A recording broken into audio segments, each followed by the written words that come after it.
નમસ્કાર, હેડલાઇન ન્યૂઝમાં આપનું સ્વાગત છે। હું છું શ્વેતા। 2018માં મહિલા પર દુષ્કર્મ થયું હતું અને તે કેસને દબાવવા માટે દબાણ થતું હોવાના આક્ષેપો પીડિત મહિલા દ્વારા કરવામાં આવ્યા છે।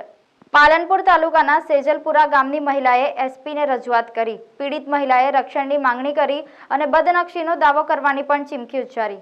પીડિતાની દીકરી શરીફાએ પણ મીડિયા સમક્ષ આક્રોશ વ્યક્ત કરતા જણાવ્યું હતું કે મારી મમ્મી પર ચાર લોકોએ દુષ્કર્મ કર્યું છે, તેને પોઈઝન પીવડાવ્યું છે, મારા અને મારા ભાઈ ઉપર હુમલો કર્યો છે, મારા ભાઈનું અપહરણ કરી લઈ જતા હતા ત્યારે હું વચ્ચે પડી મને પણ માર માર્યો હતો, પણ મેં મારા ભાઈને બચાવ્યો હતો।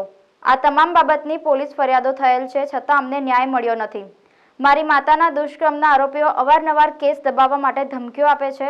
અમારા પર ગમે ત્યારે હુમલો થઈ શકે છે, માટે અમને રક્ષણ આપો તેવી માંગ એસપી કલેક્ટર કચેરી ખાતે આવી લેખિતમાં માંગ કરી હતી। અને મારી મા ઉપર 2018માં જે ઇબ્રાહીમ, મંજૂર, હૈદર, નજીર આ બધાએ બળાત્કાર કરેલો મારી માએ અહીંયા ફરિયાદ કરી, એનો હજી કોઈ ઉકેલ આવ્યો નથી। અને ગામના લોકો અમારો કેસ દબાવવા માટે અને અમારા ઉપર અત્યાચાર કરે, અમને મારે બી છે। અને અમને 18 તારીખે મારા ભાઈને ઉપાડવા આવેલા, હું ઘરે હતી, મારા ભાઈને મેં બચાવી લીધો તો એ લોકોએ મને પણ મારી અને મને બેહોશ કરી નાખી અને મારા ભાઈને ઉપાડવા જ આવ્યા હતા, ગાડીમાં બી નાખ્યો હતો।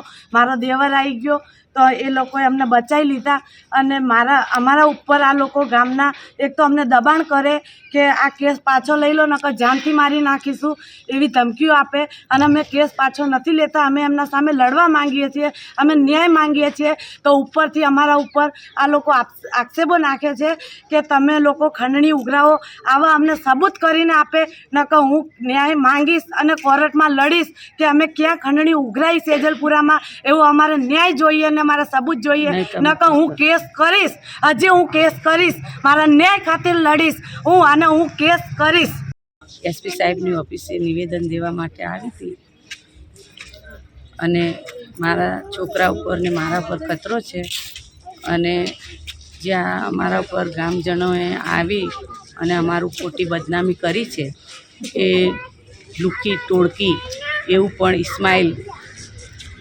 ઇસ્માઇલ રહીમ ચૌધરી બોલ્યા છે, તો એ અમને સાબિત કરી દેવું પડશે કે અમે કઈ રીતે લુકી ટોળકીએ શું કર્યું એની પૂરી અમને સાબિતી કરી દેવી પડશે, નહીં તો હું બદનક્ષીનો કેસ કરીશ।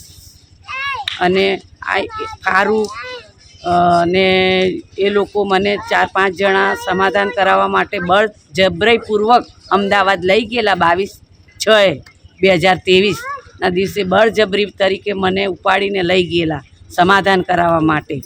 એ તારીખે હું હાજર ના થતાં મને પોઈઝન પીવડાવી દીધેલો હૈદરે અને સોપારી આપેલી અને સોપારી આપતા એ લોકો આવેલા, 2 ઈસમો અજાણ્યા, એની મેં ફરિયાદ આપેલી છે હમીદા, મંજૂર અને હૈદરના નામે, પણ હજી મારી કોઈ સુનાવણી થઈ નથી।